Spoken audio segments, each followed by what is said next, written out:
Hello, my name is Al Ali, and I wanted to talk to you today about breast augmentation. Breast augmentation is fortunately one of the highest satisfaction rate procedures that we do in aesthetic surgery. A lot of this happiness depends on how much preparation your surgeon has had time with you. So if there's not good preparation, there may not be that 97% success rate. As a general rule, what you're doing with breast augmentation is that you're using an implant to augment the breast size. The kind of implants that we have in the US are silicone or saline implants. Both implants have an outer cover made of silicone. It's what's inside that's different. A saline implant is basically filled with saline, which is salt water. 80% of our body is salt water, so it's a material that's very neutral to our body, and there's no significant issues with that. Today's silicone implants are filled with a gel-type silicone. The original implants, which started in the 1970s, were liquid silicone. Those are just not used anymore. They cause a lot of trouble. Today's implants are, like I say, they're gel. So if you cut that implant, it doesn't flow out like liquid. It has a consistency of jello. Which implant is good for you, saline versus silicone? That's something that needs to be discussed with me to figure out what's best for you. There's pros and cons to each. It depends on what the patient's desires are and what my recommendations would be. Breast implants can generally fit into two positions on the chest wall. The first thing that you face is the skin. Then right underneath it, there's the breast gland, whatever the amount of breast that the patient starts out with. And then there is a muscle behind that, and it's called the pectoralis muscle. Behind that, there are ribs.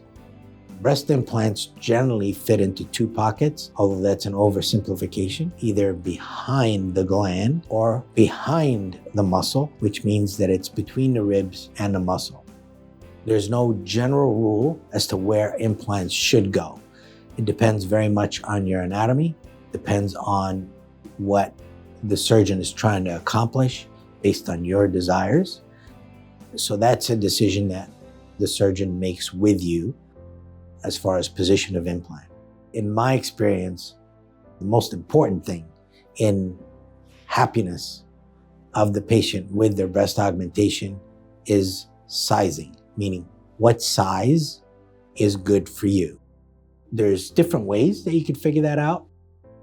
One surgeon's way of figuring it out may be very different than the other. And I have my particular way, which I feel very comfortable with because it's been successful for me.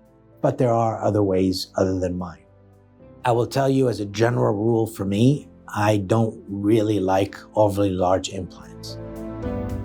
Statistically speaking, based on the science, the larger the implant, especially if it's too large, you're more likely to have complications in the long run with your implant. I'm always gonna try to get you into the smallest implant that will get us to where you're happy. My particular sizing method, I will ask you to go home, look at plastic surgery websites.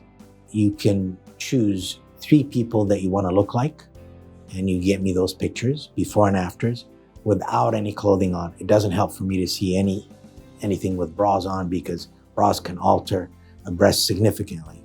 So before and afters, and those are very helpful for me. The second aspect, which is as important, is I need you to pick 3 to 5 people that you don't want to look like, because that helps me figure out what I shouldn't be doing. In combination, those things are very helpful. Now, I will guarantee you'll pick some people I cannot make you look like. There's a lot of limitations that I need to get you acquainted with, and that also helps me knowing what you want, and if I can't accomplish that, then I'll let you know. I usually bring 3 sets of implants in the operating room. One that I think I'm going to put in, one that's a little bit larger, one that's a little bit smaller. And once we get to the operating room, I have a sizer. I will put in that middle number, and based on our discussions, because I have an image now in my head of what I'm aiming for, I will choose either to stick with that one, put in a larger one, or put in a smaller one.